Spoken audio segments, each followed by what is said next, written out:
Hello বন্ধুরা, good morning, welcome my প্রিয় daily blog channel.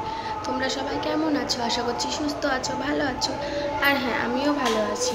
তো দেখো, আজকে হচ্ছে বৃহস্পতিবার। তো আজকে ছেলের স্কুল নেই, কেন জানি না, ছুটি।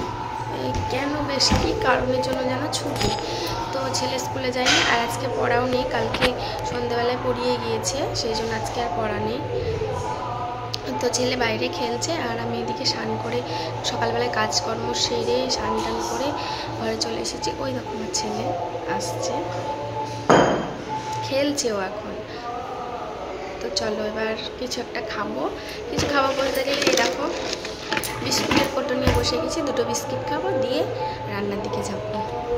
আর এইদিকে দেখো বড়মশাই সকাল সকাল বাজার থেকে সবজি নিয়ে চলে এসেছে, অনেক সবজি এনেছে আজকে।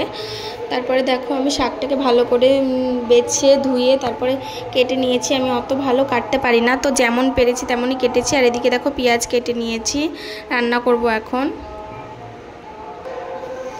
তো বন্ধুরা, এইমাত্র আমি রান্না করে ঘরে এলাম, বাসন কুসনও মাজা হয়ে গেছে। আর এদিকে দেখো ছেলেকেও জামা প্যান্ট ছাড়িয়ে নিয়েছি, ছেলেকে এবার স্নান করিয়ে নেব।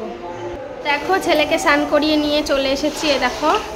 তারপরে এবার ওকে এখন খাইয়ে নিব। তো এখানে আছে ভাত, ডাল, শাক আর সজনে ডাঁটা আলু দিয়ে চচ্চড়ি, সর্ষে বাটা কাঁচা লঙ্কা দিয়ে, আর এখানে আমের চাটনি। দেখো ছেলেকে খাওয়াচ্ছি, ছেলেকে খাইয়ে নিব, তারপর আমিও খাবো। তো চলো খাই। বন্ধুরা এইমাত্র খেলাম, খাওয়া দাওয়া হলো। থাল মাজিনি, রেখে দিয়েছি, বিকেলে মাজবো। আর এখন আমি যেটা করব সেটা হলো আমার ছেলের মাছ, ওটা রঙিন মাছ আছে বাইরে, ওটা আমি তোমাদেরকে পরে দেখাবো, রঙিন মাছ বাইরেরগুলো। আর ঘরের ভেতরে যেগুলো আছে সেগুলো হলো বাচ্চা। তো বাচ্চাগুলোকে দেখায়, চলো। এই দেখো আমার ছেলের মাছ, এই হচ্ছে ওই মাছের বাচ্চা। তো দেখো জলটা অনেক নোংরা হয়ে গেছে, আর কলের জল, সেই জন্য আয়রন তলে দেখো নোংরা হয়েছে। আর খাবার দিয়েছিলাম সেগুলো তলে জমে একবারে কেমন হয়ে গেছে, আর জলটা ভীষণ গন্ধ করছে। সেই জন্য জলটা চেঞ্জ করে দেবো, নাহলে মাছের বাচ্চাগুলো মারা যাবে, বাঁচবে না। 4-5 দিন জল চেঞ্জ করা হয়নি। তো চলো জল চেঞ্জ করে দিই, তারপরে ঘুমাবো।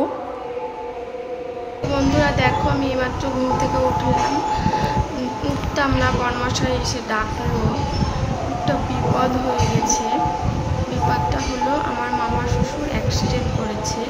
বসে বলছে দরজা ঠকঠক করছে, খুলো। বলছি কী ব্যাপার এত তাড়াতাড়ি তুমি চলে এলাম? বলছে মামা অ্যাক্সিডেন্ট করেছে। তো এখন যাব দেখতে। তো চলো, আমি জানি না ওখানে ভিডিওটা অন করতে পারবো কি না। তো আমি এখন রেডি হয়ে বেরোবো। তো যদি আমি ভিডিও অন করতে পারি তাহলে অবশ্যই করব, নাহলে আবার বাড়ি এসে। তো এই দেখো মামা শ্বশুরের বাড়ি চলে এসেছি, আর দেখছি মামা শ্বশুর বসে আছে। আর যতই হোক উনি আমার শ্বশুরমশাই হন, সেই জন্য আমি অত ভালো করে ভিডিওটা করতে পারিনি। তো যতটুকু পেরেছি তোমাদের সঙ্গে শেয়ার করেছি। দেখো মামা বলছে যে কিভাবে কেটেছে। দেখো জামা টামা ছেড়ে এবার বসলাম, আর শরীরটা খুব ক্লান্ত লাগছে। ছেলেকে হোমওয়ার্ক দিয়েছে স্কুলে, প্রাইভেটে, ওইটাই করাবো, আর আজকে বেশি করাবো না। তো দেখো এই যে ছেলে দুধ খেলো, বোতল পাশে পড়ে আছে।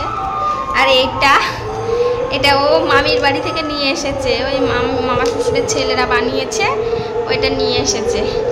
দেখো নামও লেখা আছে, সুমিত বিশ্বাস।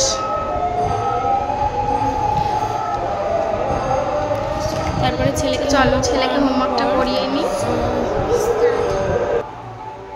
তারপরে দেখো ছেলেকে হোমওয়ার্ক করানোর পরে এখন প্রায় 10টা বাজে। তো বড়মশাইকে খেতে ডাকছে, আর বড়মশাই দেখো ফোন দেখতে ব্যস্ত। আর এদিকে আমি খাবার এনে রেডি। তো বন্ধুরা দেখো, আজকের মতো ভিডিওটা আমি এখানে শেষ করছি, বেশি বড় করছি না। আর আমার ভিডিওগুলো ভালো লাগলে প্লিজ তোমরা লাইক, কমেন্ট, শেয়ার করো। আর আমার চ্যানেলে যারা নতুন আছো চ্যানেলটাকে সাবস্ক্রাইব করে পাশে থাকা বেল আইকনটি প্রেস করে দিও। তো সবাই সুস্থ থাকবা, ভালো থাকবা। আজকের মতো টাটা, বাই বন্ধুরা, গুড নাইট।